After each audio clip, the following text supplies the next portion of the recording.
Conversation with Daniel Hannan. He is a member of the European Parliament from Southeast England.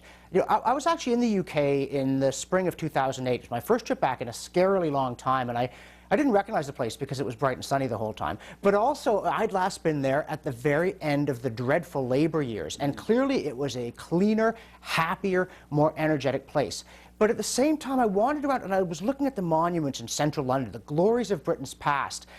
And I remember there's a line that I often use to start speeches on Canada's lost legacy of liberty, which is well and truly lost thing.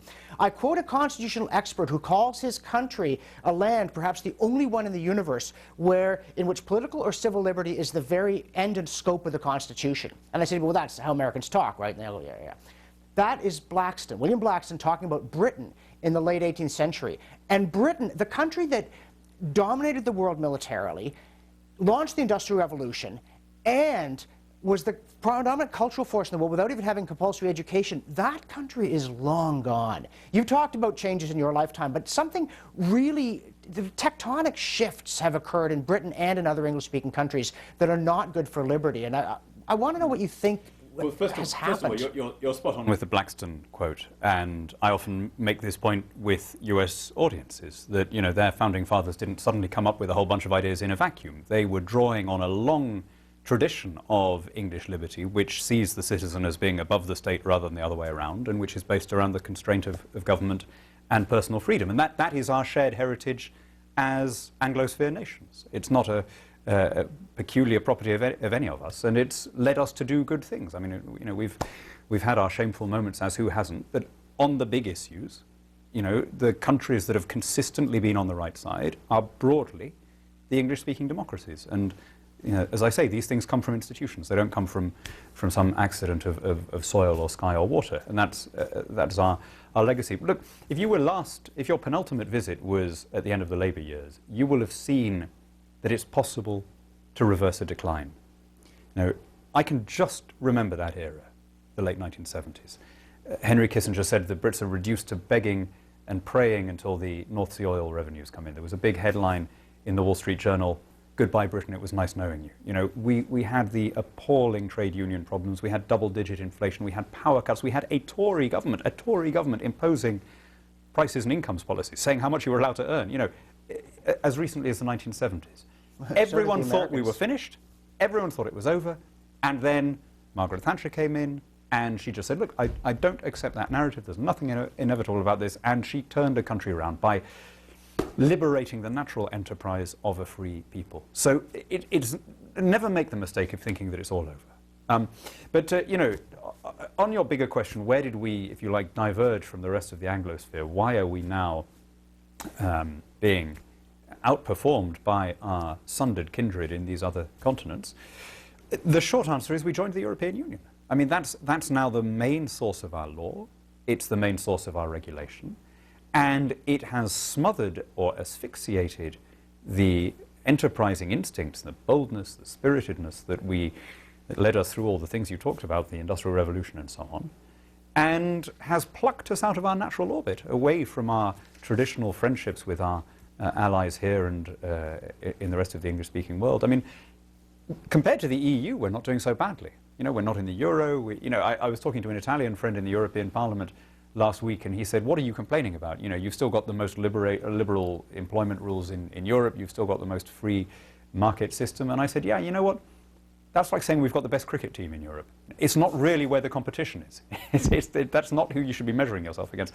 The worst, most calamitous decision of my lifetime was to join a cramped, dwindling customs union with a declining share of world GDP, and to turn our backs on the parts of the world where the growth still is, including this country. Yeah.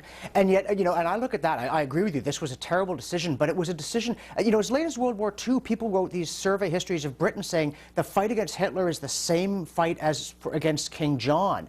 And you look at English history, I mean, even, I think it was Edward I at one point, the Pope said, hey, you're a good Catholic, you have to do what I say, and the King wrote back and said, well, I'd love to, but in England, the King can't act without Parliament, so the Pope addressed himself to Parliament, who responded, well, we'd love to, but the English tradition doesn't permit us to infringe on the King's prerogatives, and so go away. The English would not have done this 50 years earlier. They would have laughed anybody out of office who said you should do that. And that's where, another thing, when I give this talk, is sort of rally at Egbert Stone about the lost legacy of liberty.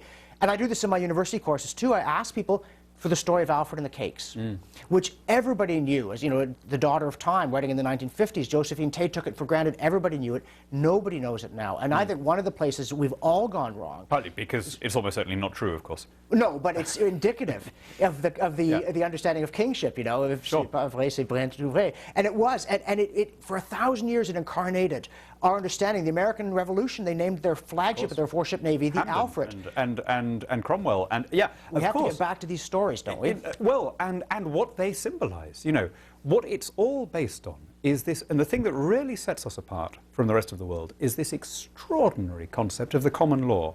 This idea that the government doesn't generate the legislation, but that there is an inherited folk right of law already there, and that the government is subject to it. That even the king and his ministers are obliged to work according to this common law. Where did it come from? We don't know. We inherited it from our fathers, they from theirs. You know, it goes back somewhere. It's lost in the early Anglo-Saxon settlements. I don't know how it happens. It was some kind of a miracle. But it has served to make our nations, because we're joint heirs to that patrimony, prosperous and great and free. And the difference between Canada and the UK is that the UK has compromised that principle by now accepting an alien legal system as superior in the European Union. And that is my country's tragedy, and it's my life's work to try and reverse that and to become an independent country again. I don't think the character of our people has changed, but the institutional framework in which we're working is a much poorer one than it was. Well, that is a noble cause, and I think it's a cause we all share in one way or another. We are all obliged to rally at Egbert Stone.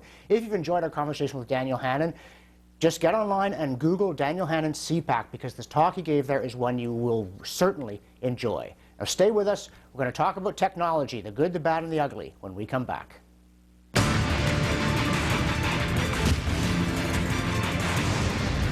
Still to come. Hey, wait a minute. Technology people can't stop talking about, and technology that can stop them from talking. After the break, an Iranian feminist and freedom fighter has some shocking stories about her home country.